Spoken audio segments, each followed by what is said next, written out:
প্ৰিয় দৰ্শক, আজি পবিত্ৰ শিক্ষক দিৱস। শিক্ষক দিৱসৰ এই পবিত্ৰ ক্ষণটিত আমি শ্ৰদ্ধাৰ শিক্ষাগুৰুসকললৈ শুভেচ্ছা জ্ঞাপন কৰিছোঁ আৰু আজি বিশেষ বাৰ্তালাপ অনুষ্ঠানলৈ এগৰাকী বিশেষ ব্যক্তিক আমন্ত্ৰণ জনাই আনিছোঁ, যিগৰাকী ব্যক্তিয়ে এসময়ত কৃতি ছাত্ৰ হিচাপে আমাৰ অঞ্চলটিৰ মাজত জনপ্ৰিয়তা অৰ্জন কৰিবলৈ সক্ষম হৈছিল আৰু সম্প্ৰতি তেখেতে কেইবাটাও বিশেষ কাৰ্যসূচীৰ সৈতে জড়িত।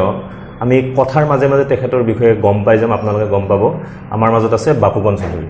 আপোনাক আমাৰ অনুষ্ঠানলৈ প্ৰথমতে স্বাগতম জনাইছোঁ। ধন্যবাদ। আজি যিহেতু শিক্ষক দিৱস, এই শিক্ষক দিৱসৰ পবিত্ৰ ক্ষণত আপুনি যিহেতু এসময়ত ছাত্ৰ আছিল আৰু এতিয়াও কেতিয়াবা শিক্ষকতাও কৰিবলগীয়া হয় আপোনাৰ মানে চাকৰিৰ মাধ্যমেৰে হ'লেও, গতিকে কি ক'ব শিক্ষক দিৱসৰ পবিত্ৰ ক্ষণটোত? শিক্ষকতা মোৰ দৃষ্টিত পৃথিৱীৰ আটাইতকৈ শ্ৰেষ্ঠ কৰ্ম, আটাইতকৈ পবিত্ৰ কৰ্ম, আৰু খুব ভাগ্যৱান মানুহেহে এই কৰ্মৰ অধিকাৰী হ'ব পাৰে। হয়তো সকলোৰে ভাগ্যত শিক্ষকতা নাথাকিব পাৰে, যদিও আমাৰ বৰ্তমান প্ৰেক্ষাপটত শিক্ষকসকলৰ যিটো আৰ্থিক অৱস্থা সেইটো একেবাৰেই টনকিয়াল বা আকৰ্ষণীয় নহয়, কিন্তু তেওঁলোকে যিটো কৰ্ম কৰে বা তেওঁলোক যিটো বৃত্তিত নিয়োজিত, তেনেকুৱা বৃত্তি কিছু সংখ্যকেতো বিনা বেতনেও অৱসৰ গ্ৰহণ কৰিছে। সেইটোতো খুবেই দুৰ্ভাগ্যজনক। তাত আৰু মানে অনুভৱৰ বাহিৰে এতিয়া ক'বলগীয়া একো আৰু এইটো বিষয়ত নাথাকেই। আৰু যিটো পৰিস্থিতি হয়, ৰাজপথলৈ শিক্ষক ওলাই আহে নিজৰ অধিকাৰৰ দাবীত, যিয়ে মানুহ গঢ়ে তেওঁলোকেই আকৌ অধিকাৰৰ বাবে আন্দোলন কৰিবলগীয়া হয়। চ' সেইটোৰ সমান দুৰ্ভাগ্যজনক কথাটো একোৱেই নাই।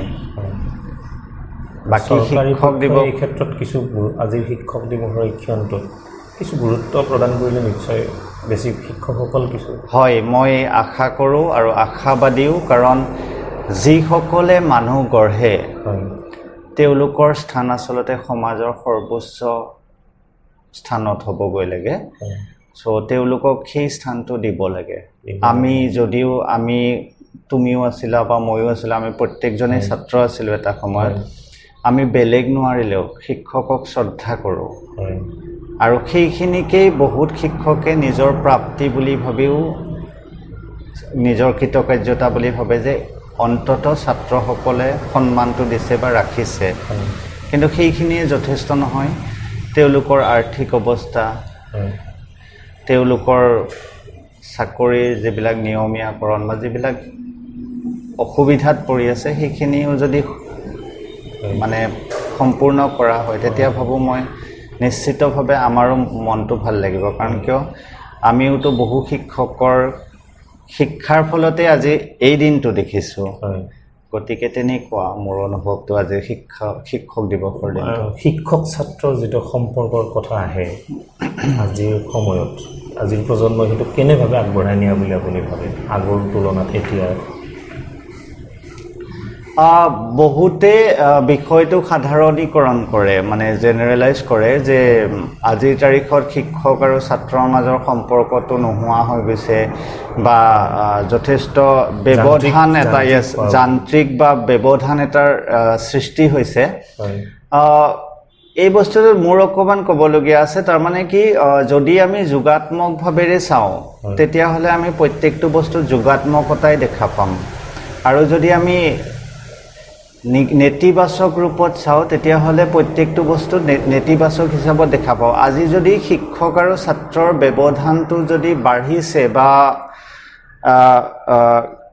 যান্ত্ৰিকতা আহিছে, তেতিয়াহ'লে মনত ৰাখিবা আমাৰ সময়তো সেইটো আছিল, কিন্তু তেতিয়া আমি হয়তো সেই দৃষ্টিৰে চোৱা নাছিলোঁ, এতিয়া চাইছোঁ। গতিকে ভাল ছাত্ৰ এতিয়াও আছে যিসকলে শিক্ষকক সন্মান কৰে বা শিক্ষকৰ প্ৰতি শ্ৰদ্ধা ৰাখে বা শিক্ষকৰ কথা বতৰাৰে নিজৰ জীৱনটো চহকী কৰিছে, জ্ঞানৰ জগতখনত তেওঁলোকে আগবাঢ়িছে। গতিকে এই যিটো তুলনাত্মক মানে ব্যাখ্যাটো, এইটো আগৰ পৰা চলি আছে, এতিয়াও চলি আছে। কাৰণ একলব্যও দ্ৰোণাচাৰ্যৰ মূৰ্তিটো সাজিয়ে শিক্ষা গ্ৰহণ কৰিছিল। গতিকে ভাল যোনে হয় সি যিকোনো পৰিস্থিতিতেই ভাল হ'ব। গতিকে মই সেই যান্ত্ৰিকতাই গ্ৰাস কৰিছে বা সাধাৰণীকৰণ কৰাটো উচিত কথা নহয়, আচলতে উচিত নহয়, এতিয়াও বৰ্তি একেই আছে। গতিকে আজিৰ দিনত শিক্ষক ছাত্ৰৰ সম্পৰ্ক বেয়া হৈছে ভাল হৈছে সেইবিলাক নহয় এতিয়া ডিজিটেল যুগ হয় গতিকে কিছুমান বেয়া বাতৰি বা বেয়া খবৰ শিক্ষক ছাত্ৰৰ হয়তো মিডিয়াই চিডিয়াই কেতিয়াবা আহি যায় কিন্তু সেইখিনিয়ে যে শিক্ষক ছাত্ৰৰ পবিত্ৰ সম্পৰ্কটো যে বেয়া হৈছে বা ব্যৱধান সৃষ্টি হৈছে যান্ত্ৰিক হৈছে মই নাভাবোঁ যথেষ্ট ভাল উদাহৰণ এতিয়াও আছে আৰু ভৱিষ্যতলৈ থাকিবই ঠিক আছে শিক্ষক দিৱসৰ এই ক্ষণটোত ভালেখিনি কথা আপুনি কৈছে স্পষ্টভাৱে কৈছে আমিও আশা ৰাখিছোঁ শিক্ষকসকলে নিজৰ প্ৰাপ্য অধিকাৰৰ পৰা বঞ্চিত নহওক আৰু ছাত্ৰ ছাত্ৰীসকলেও শিক্ষকসকলক সেই মৰ্যাদাখিনি প্ৰদান কৰক একদম আৰু আপোনাক এতিয়া আমি বিশেষ এটা কথালৈ আহিছোঁ আপুনি বহু ক্ষেত্ৰৰ সৈতে জড়িত কম বেছি পৰিমাণে বহু ক্ষেত্ৰত মই ঠিক যদি ক'বলৈ ভুল হয় আপুনি অনুবাদ সাহিত্যৰ সৈতে জড়িত হয় ভাল আপুনি কবিতা লিখে আৰু শেহতীয়াভাৱে আপোনাৰ চিত্ৰনাট্যত চুটি ছবিয়ে পুৰস্কাৰ আজুৰিবলৈ সক্ষম হৈছে এতিয়া কোনটো বিষয়ৰ কথা পাতিম কেতিয়াবা খোকোজা আহি যায় আপোনাৰ আৰু আপুনিতো ভাৰতৰ বাহিৰতো আপুনি অনুবাদ সাহিত্যৰ সৈতে মই যিমান দূৰ জানো জড়িত হৈছে বা পৰিচিত আপুনি এতিয়া প্ৰথমতে আমি অনুবাদ সাহিত্যৰ কথাখিনি লওঁ আপুনি কেনেকৈ আগ্ৰহী হ'ল আৰু আপুনি ভাৰতৰ বাহিৰত ক'ত ক'ত কেনেকৈ এতিয়া সম্প্ৰতি জড়িত হৈ আছে অনুবাদ সাহিত্য আচলতে সঁচা কথা ক'বলৈ গ'লে সৰুৰ পৰা ঘৰ এখন এনেকুৱা পাইছিলোঁ য'ত মানে আমাৰ ঘৰত আজিৰ তাৰিখতো চাবলৈ গ'লে টকা পইচা ধন সম্পদ একোৱেই নাই কিতাপ আছে তো সৰুৰে পৰা কিতাপৰ জগতখনৰ লগত জড়িত মানে পঢ়িছিলোঁ এতিয়াও পঢ়োঁ কিতাপ মানে মাহত 2-3খন কিতাপ কিনাই যায় তো তেনেকৈ লাহে লাহে কি হ'ল তোমাৰ বিশেষকৈ মই বাংলা সাহিত্যৰ প্ৰেমত পৰিছিলোঁ সৰুৰ পৰা কাৰণ বাংলা সাহিত্য এনেকুৱা হয় একদম সৰু বিষয়টোৰ পৰা জটিল বিষয়লৈ গোটেইখিনি বৰ্ণনা সিহঁতে কাহিনীত প্ৰকাশ কৰে তো তেনেকুৱা মানে ক্ষেত্ৰখনত যেতিয়া বাংলা সাহিত্যৰ প্ৰকাশধৰ্মিতাৰ প্ৰেমত পৰিলোঁ লাহে লাহে বস্তুটো আগুৱাই গ'ল যে মই এইখিনি বস্তু অসমীয়া ভাষালৈ আনিব পাৰোঁ তাৰপাছত প্ৰথমতে মই আগতেও কৰিছিলোঁ মানে যেতিয়া গ্ৰেজুৱেশ্যনত পঢ়ি আছিলোঁ স্নাতক মহলাত পঢ়ি আছিলোঁ তেতিয়াও কৰিছিলোঁ কিন্তু 2016 চনত হ'বলা শুভ দাসগুপ্ত তেখেত বঙালী কবি এজন বিখ্যাত কবি তেখেতৰ কবিতা এটা আছিল ব্ৰিলিয়েণ্ট চেলেৰা সেই কবিতাটোৰ অসমীয়া অনুবাদ কৰিছিলোঁ মেধাৱী ছাত্ৰবোৰ আৰু সেই কবিতাটো মই ছ'চিয়েল মিডিয়া ফেচবুকত দিছিলোঁ তাৰ পৰা সেই কবিতাটো ইমানেই মানুহৰ মাজলৈ বিয়পি গৈছিল বা যিটো মানুহে মানে গ্ৰহণ কৰিছিল যে পিছত অসমৰ এখন বিখ্যাত আলোচনী নামটো আৰু সবেই জানে গৰিয়সীয়ে সেই কবিতাটো প্ৰকাশ কৰিছিল তো গৰিয়সীয়ে যেতিয়া প্ৰকাশ কৰিলে তেতিয়া মানে নিজৰো ভাল লাগিল যে মই ভাবিলোঁ মই সফল হৈছোঁ তাৰপিছত হোৱাৰ পাছত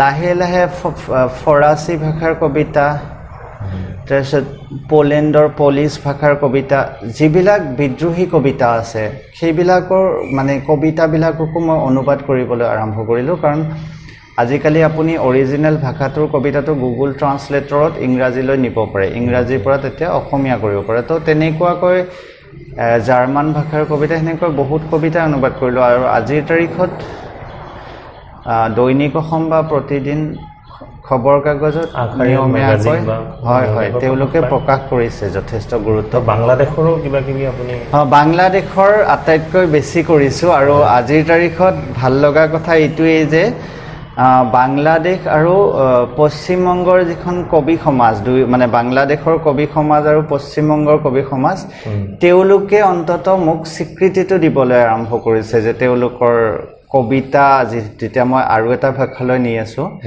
তেনেকৈ আপোনাৰ বাংলাদেশৰ এজন শ্ৰেষ্ঠ সাহিত্যিকসকলৰ ভিতৰত তেওঁক ধৰা হয় আনিছুল হক বৰ্তমান বাংলাদেশৰ আটাইতকৈ জনপ্ৰিয় দৈনিক বাতৰি কাকত প্ৰথম আলো মানে প্ৰথম পোহৰ সেই দৈনিক বাতৰি কাকতখনৰ তেওঁ সম্পাদক তেওঁৰ এখন সৰ্বজনপ্ৰিয় আৰু পৃথিৱীৰ প্ৰায়ভাগ ভাষালৈ অনুবাদ হোৱা কিতাপ আছে মা বুলি যিখন বাংলাদেশৰ মুক্তিযুদ্ধৰ ওপৰত মানে পটভূমিত লিখিত আৰু সেই উপন্যাসখন একচুৱেলি তোমাৰ হেৰি সঁচা কাহিনীৰ ওপৰত এই যে যিটো স্বীকৃতি সেই স্বীকৃতিৰ উদাহৰণ দি মই কৈছোঁ যে আনিছুল হকে বৰ্তমান সেই মা উপন্যাসখন অনুবাদ কৰিবলৈ তেওঁ নিজে মোক অনুমতি দিছে তো মই ভাবোঁ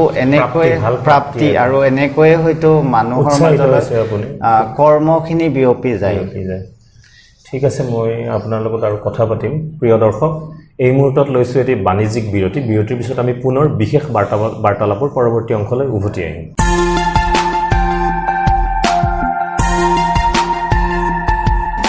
Daffodil College of Horticulture, first private BSc Horticulture college in Northeast by Daffodil Educational Trust. Smart classes by experienced faculty and progressive entrepreneurs. Campus with hostel facility. Daffodil College of Horticulture, the best place to learn horticulture under one roof. For admission, contact 70020 52356 91017 68661.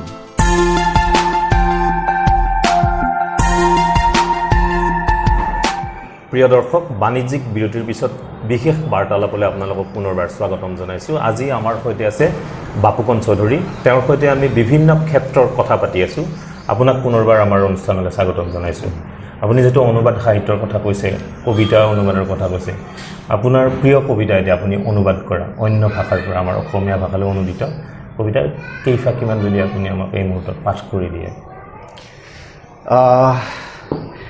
এটা কবিতা আছে Spanish কবি তেখেতৰ নাম আছিল অট্টো ৰেনে কাষ্টিলো আছিল আপোনাৰ স্পেইনৰ সাম্যবাদী কবি তেখেতক মানে কাৰাগাৰত নিক্ষেপো কৰা হৈছিল তেখেতৰ কবিতাৰ কাৰণে কাৰণ তেখেতে সমাজ বিপ্লৱক নেতৃত্ব দিছিল কবিতাৰ যোগেৰে আৰু এই কবিতাটো বৰ্তমান অসমৰ মানে আমাৰ যেটো সামাজিক পৰিৱেশ তাত যথেষ্ট প্ৰাসংগিক হৈছে আৰু কবিতাটো মানে ইতিমধ্যে প্ৰকাশ পাইছে বাতৰি কাকত এখনত ঠিক আছে তাৰে আমি কেইদফামান শুনিলোঁ কবিতাটোৰ নাম অৰাজনৈতিক বুদ্ধিজীৱীসকল অৰাজনৈতিক যিয়ে নিজকে মানে ৰাজনীতিৰ লগত জড়িত নহয় বুলি কয় কিন্তু তেওঁলোকে সকলো সা সুবিধা গোটেইখিনি উপভোগ কৰে ৰাজনৈতিক জগতখনৰ পৰা যিটো তুখামুদৰো হ'ব পাৰে বা যিকোনো ধৰণত আৰু তাৰে মই কবিতাটো যথেষ্ট দীঘল তথাপি দুটামান লাইন মই পঢ়ি দিছোঁ আচলতে আবৃত্তি তুমি কৰা মই নকৰোঁ তথাপি মই কৰিছোঁ অৰাজনৈতিক বুদ্ধিজীৱীসকল এদিন এই দেশৰ অৰাজনৈতিক বুদ্ধিজীৱীসকলক নাঙঠ আৰু ভোকাতুৰ জনতাই প্ৰশ্ন কৰিব তেওঁলোকে সুধিব যেতিয়া সৰু সৰু ফিৰিঙতিৰ পৰা ব্যাপক অগ্নিয়ে তেওঁলোকৰ জাতি আৰু সত্তাক পুৰি পুৰি নিঃশেষ কৰিছিল ক্ৰমান্বয়ে তেতিয়া সিহঁতে কি কৰিছিল অৰাজনৈতিক বুদ্ধিজীৱীসকলক কোনেও নুসুধিব সিহঁতৰ প্ৰিয় পোছাক ৰং বাহন অথবা মধ্যাহ্ন ভোজনৰ পিছত ক্ষণিক জিৰণি লোৱা সময়খিনিৰ কথা বাকীখিনি থাকক আৰু এইটো যথেষ্ট দীঘল ভাল লাগিছে বাৰু বিষয়টো খুব প্ৰাসংগিক সাম্প্ৰতিক যিহেতু ৰাজনীতিৰ কথা আহিছে আপোনাক এই মুহূৰ্তত যদি মই সুধোঁ বিভিন্নজনে বিভিন্ন ধৰণৰ ৰাজনৈতিক দলত যোগদান কৰা এটা ধুম উঠিছে আপুনি ভাবে নেকি যে ৰাজনৈতিক দলত যোগদান কৰিয়ে সমাজত সেৱা আগবঢ়াব পাৰি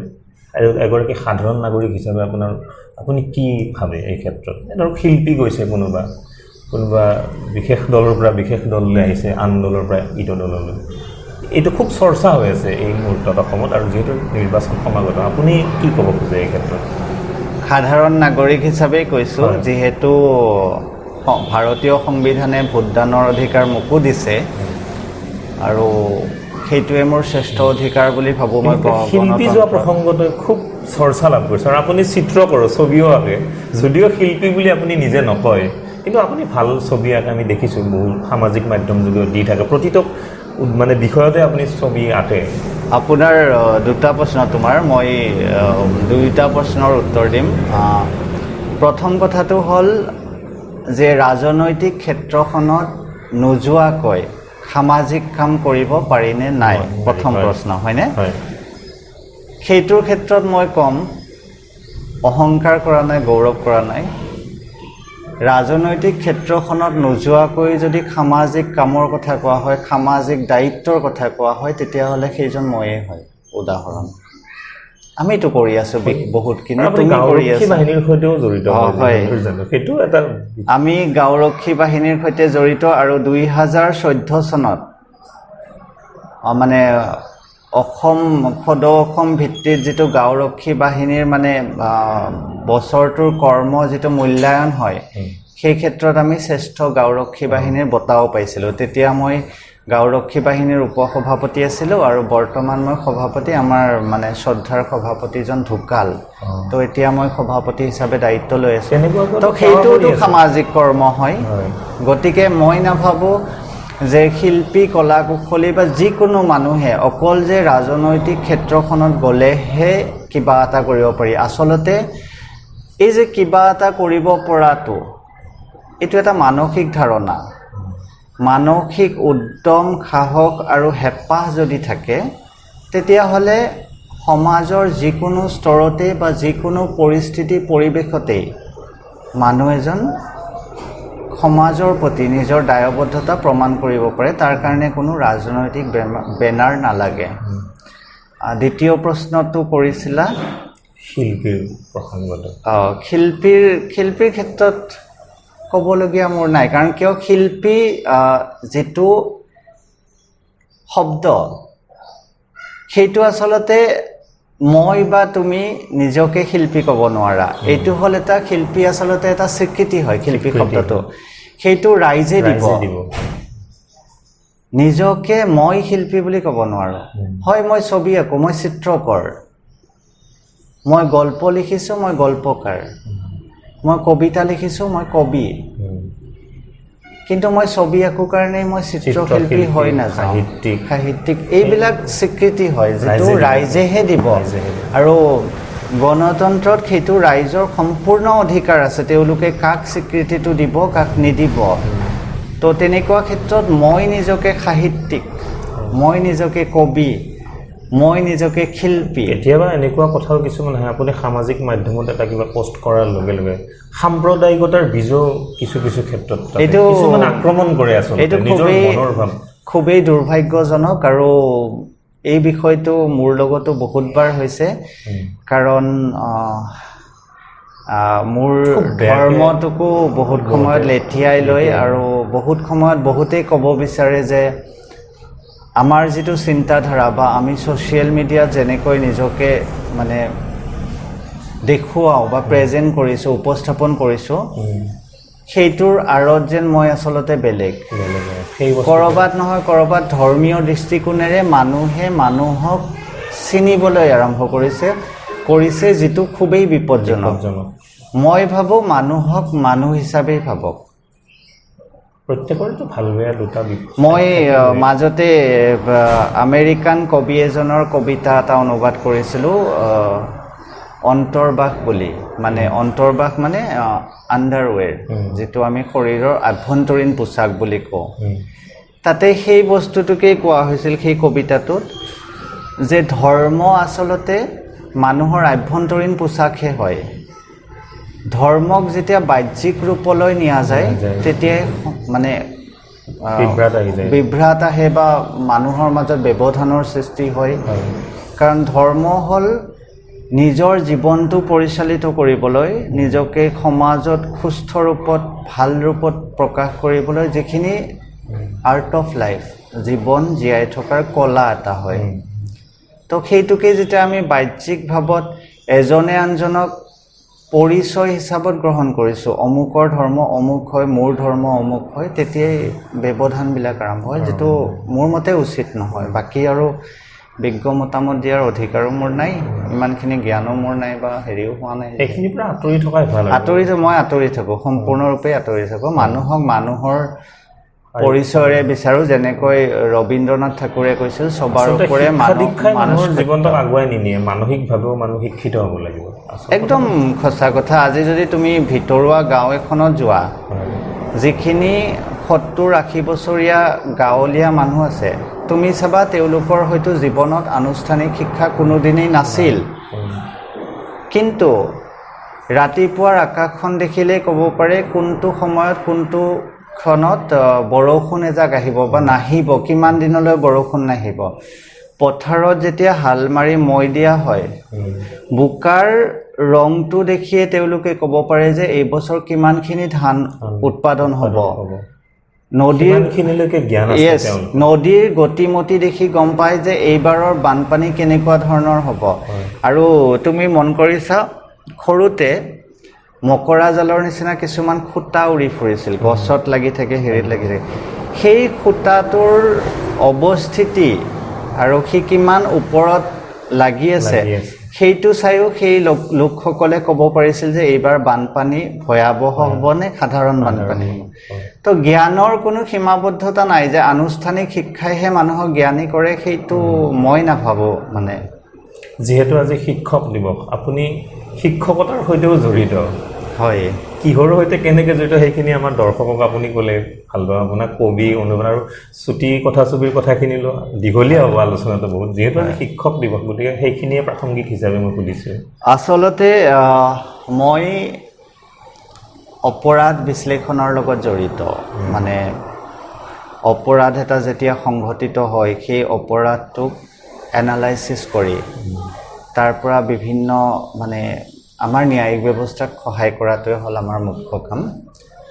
তো তেনেকুৱা সময়ত কি হয়, শিক্ষাদানৰ লগত আচলতে বৰ্তমান মোৰ যিটো বৃত্তি হয় তাৰ কোনো সম্পৰ্ক নাই বুলি ক'লেও ভুল নহয়। কিন্তু যিহেতু শিক্ষকতা ভাল পাওঁ বা শিক্ষাদান কৰি ভাল পাওঁ, তেতিয়া তেনেকুৱা ক্ষেত্ৰত মই নিজকে সৌভাগ্যৱান বুলিয়েই ভাবোঁ যে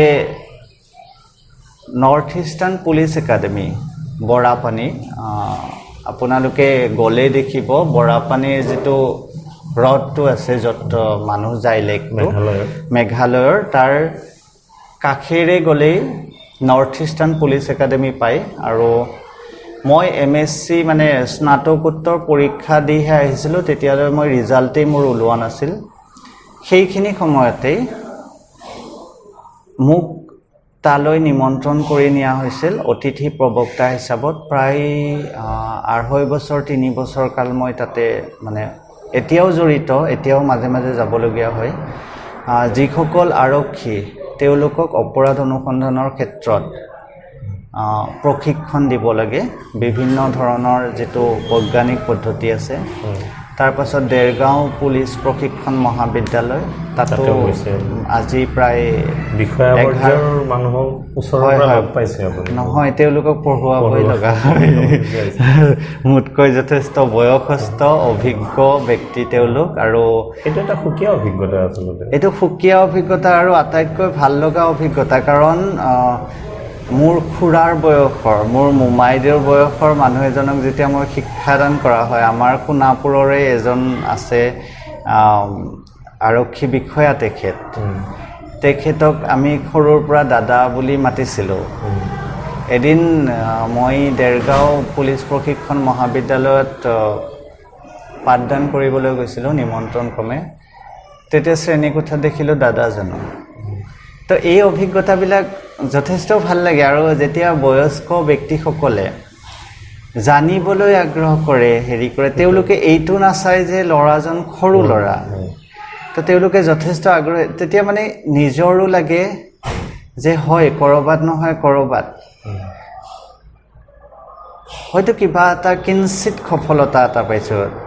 তেতিয়াই আকৌ এবাৰ অনুভৱ হয় যে সেইসকল শিক্ষকৰ কথা যিসকলে নিস্বাৰ্থভাৱে শিক্ষাদান কৰিছিল, ক'ৰবাত নহয় ক'ৰবাত তেওঁলোকৰ সেই শিক্ষাদানৰ ফলতেই আজি এইখিনি মানে পালোঁ আহি স্থান। ঠিক আছে, আমাৰ হাতত যিহেতু সময় কম, আমি অনুষ্ঠান সামৰিম। সামৰণিত আপোনাক চমুকৈ দুটামান কথা সুধিম। মই প্ৰথমতে সুধিছোঁ, আপোনাৰ দৃষ্টিত প্ৰেমক আপুনি কেনেভাৱে গ্ৰহণ কৰে? মই যদি সোধোঁ আপোনাক এটা বাক্যত যদি ক'ব দিওঁ। জীৱন।